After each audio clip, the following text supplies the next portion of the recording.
ऋषिगण बोले, हे सूत जी, अब विस्तार पूर्वक यह बताने की कृपा कीजिए कि व्यास माता सत्यवती को राजा शंतनु ने कैसे प्राप्त किया। सूत जी कहते हैं, एक समय की बात है, मृगया करते हुए राजा शंतनु वन में घूमने लगे। आगे जाने पर यमुना के तट पर उन्हें एक सुंदर स्त्री दिखाई पड़ी। उसके शरीर से अनुपम गंध निकल रही थी। राजा शंतनु ने सोचा, यह कौन है और इस समय कहाँ से आ गई है। फिर तट पर बैठी हुई निषाद पुत्री से वे पूछने लगे, प्रिय, तुम कौन हो, तुम्हारे पिता कौन हैं, तुम कहाँ से यहाँ आई हो। इस प्रकार राजा शंतनु के पूछने पर उस युवती ने कहा, राजन, मैं दासराज की पुत्री हूँ, पिता के आज्ञानुसार यहाँ बैठी हूँ। महाराज, मैं इस जल में नाव चलाती हूँ। यह कहकर वह सुंदर कन्या चुप हो गई। राजा शंतनु ने उस कन्या से कहा, मैं कुरु के वंश का एक प्रसिद्ध राजा हूँ। मृगनयनी, मेरे घर दूसरी कोई स्त्री नहीं है। तुम मेरी धर्मपत्नी के स्थान को सुशोभित करो। राजा शंतनु के इस प्रकार कहने पर उस दास कन्या सत्यवती ने महाराज शंतनु से कहा, राजन, मैं स्वतंत्र नहीं हूँ। मेरे पिताजी आपकी कामना पूर्ण करेंगे, अतः आप उन्हीं से मिलकर मेरे लिए प्रार्थना कीजिए। सूत जी कहते हैं, महाराज शंतनु सत्यवती की बात सुनकर उसकी याचना करने के लिए दासराज के घर पहुँच गए। वह राजा शंतनु को प्रणाम करके हाथ जोड़कर कहने लगा। दासराज ने कहा, राजन, मैं आपका सेवक हूँ, आप यहाँ पधारे, इससे मैं कृतार्थ हो गया। महाराज, आज्ञा दीजिए, किस लिए मेरे घर आपका पदार्पण हुआ है। राजा शंतनु बोले, अनग, यदि संभव हो तो तुम अपनी कन्या मुझे दे दो, मैं इसे धर्मपत्नी बनाऊंगा। दासराज ने कहा, राजन, आप यदि मेरे इस कन्या रत्न के लिए प्रार्थना करते हैं तो मैं अवश्य दे दूंगा, किंतु महाराज, यह एक शर्त है कि इस कन्या का पुत्र ही आपके बाद राज्य का अधिकारी होगा।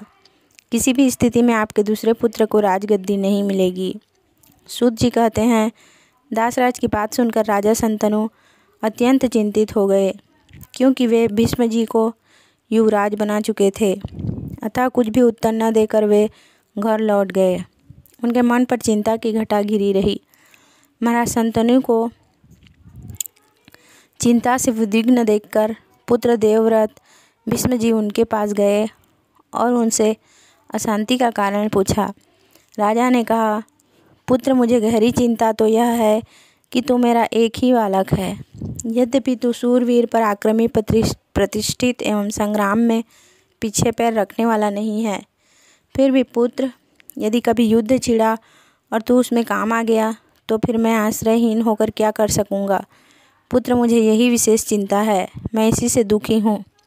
सूत जी कहते हैं, राजा शंतनु की बात सुनकर भीष्म जी ने वृद्ध मंत्रियों से पूछा और कहा, इस समय महाराज अत्यंत लज्जित हैं, मुझसे स्पष्ट कहते नहीं। आप लोग उनसे पूछकर निश्चय करके सच्ची बात मुझे बताने की कृपा करें। भीष्म जी की बात सुनकर मंत्री लोग राजा शंतनु के पास गए। सम्यक प्रकार से सारी बातें जानकर उन्होंने भीष्म जी को सब बतला दिया। भीष्म जी पिता का अभिप्राय जानकर उसी क्षण उन मंत्रियों को साथ लेकर दास राजा के घर गए और अत्यंत नम्र होकर प्रेम पूर्वक कहने लगे।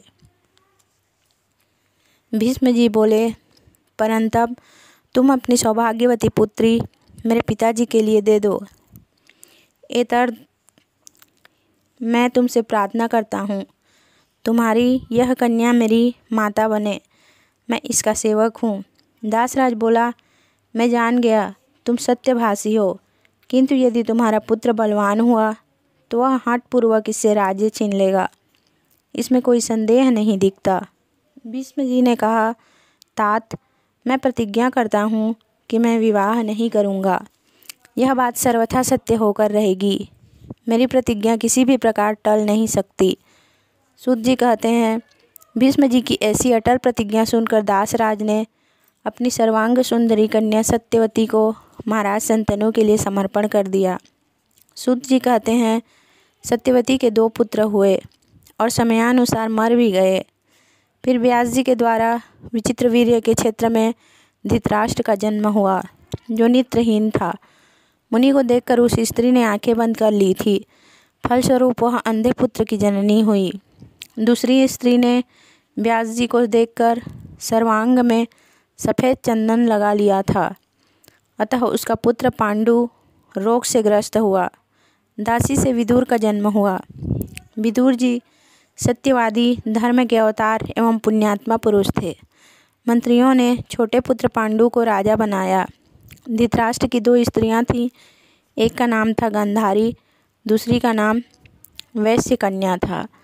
पांडु की भी 2 स्त्रियां थीं, शूरसेन कुमारी कुंती और दूसरी माद्री। गांधारी ने 100 पुत्र उत्पन्न किए। वैश्य कन्या ने भी एक पुत्र उत्पन्न किया।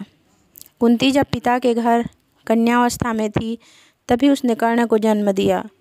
सूर्य की कृपा प्रसाद से उस मनोहर पुत्र की उत्पत्ति हुई। शौनक जी ने कहा, मुनिवर, सूत जी, आप यह कैसी विचित्र बात कह रहे हैं कि कुंती से पहले पुत्र उत्पन्न हो गया और इसके पश्चात उसका पांडु के साथ विवाह हुआ। कैसे सूर्य का संयोग हुआ जिससे कुंती को कर्ण की जननी होना पड़ा? ये सभी बातें बताने की कृपा करें। सूत जी कहते हैं, द्विजवरों, जिस समय शूरसेन कुमारी कुंती बहुत छोटी थी तभी राजा कुंती भोज उस कल्याणी कन्या को मांग लाए थे। उसे पुत्री मानकर उन्होंने अपने घर पर ही पाला पोसा। एक बार मुनिवर दुर्वासा जी वहाँ पधारे। कुंती ने मुनि का सम्यक प्रकार से स्वागत किया। उसकी सेवा से दुर्वासा जी बड़े संतुष्ट हुए। तदंतर मुनि ने कुंती को एक ऐसा उत्तम मंत्र बताया जिसका प्रयोग करके आवाहन करने से देवता स्वयं आकर मनोरथ पूर्ण कर दें।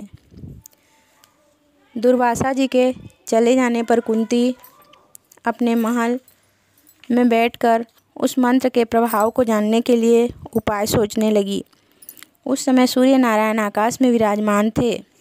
उन सूर्य के आवाहन में वह संलग्न हो गई। आवाहन करते ही भुवन भास्कर अंतःपुर में कुंती के सामने आ पहुँचे। कुंती हाथ जोड़कर सामने खड़ी हो गई और कहने लगी, भगवान, आपके दर्शन से मुझे अपार हर्ष हुआ। अब आप यहाँ से पधारने की कृपा करें।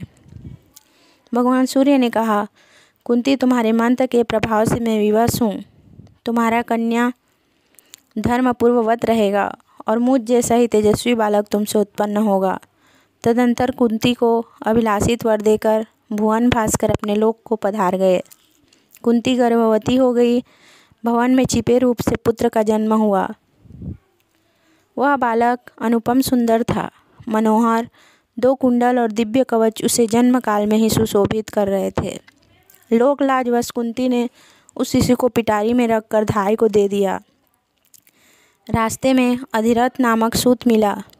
उसने उस बच्चे को मांग लिया। फिर अधिरथ के घर उस बालक का पालन पोषण होने लगा। वही वीर बालक आगे चलकर महाबली कर्ण नाम से विख्यात हुआ। इसके बाद वही कन्या कुंती स्वयंवर में पांडु की धर्मपत्नी बनी। एक समय की बात है, महान पराक्रमी पांडु जंगल में शिकार खेल रहे थे। उनके हाथ एक मुनि की हत्या हो गई। मृग रूपधारी मुनि ने कुपित होकर पांडु को शाप दे दिया, यदि तुम कभी स्त्री के साथ रहोगे तो तुम्हें प्राणों से हाथ धो बैठना पड़ेगा। मुनि के यूँ श्राप देने पर पांडु अत्यंत दुखी होकर राजा का परित्याग करके स्त्रियों सहित वन में रहने लगे। एक समय की बात है, राजा के पूछने पर एक मुनि ने कहा, परंतप संतानहीन की गति नहीं होती, स्वर्ग में जाने का अधिकारी भी वह नहीं होता। अतः जिस किसी उपाय से भी पुत्र उत्पन्न करना परम आवश्यक है। यह वचन सुनकर पांडु ने अपनी कमल नयनी प्रिया कुंती से यह बात कही। तब कुंती ने कहा, प्रभु, मेरे पास मनोरथ पूर्ण करने वाला एक मंत्र है। दुर्वासा मुनि ने यह मंत्र मुझे बताया था। राजन, यदि इस मंत्र से किसी देवता को मैं आमंत्रित करूं, तो वे तुरंत मेरे सामने आ जाएंगे और मेरा मनोरथ पूर्ण करेंगे। उसी समय पांडु ने कुंती को मंत्र प्रयोग करने की अनुमति दे दी। तब कुंती ने प्रधान देवता धर्म को याद किया।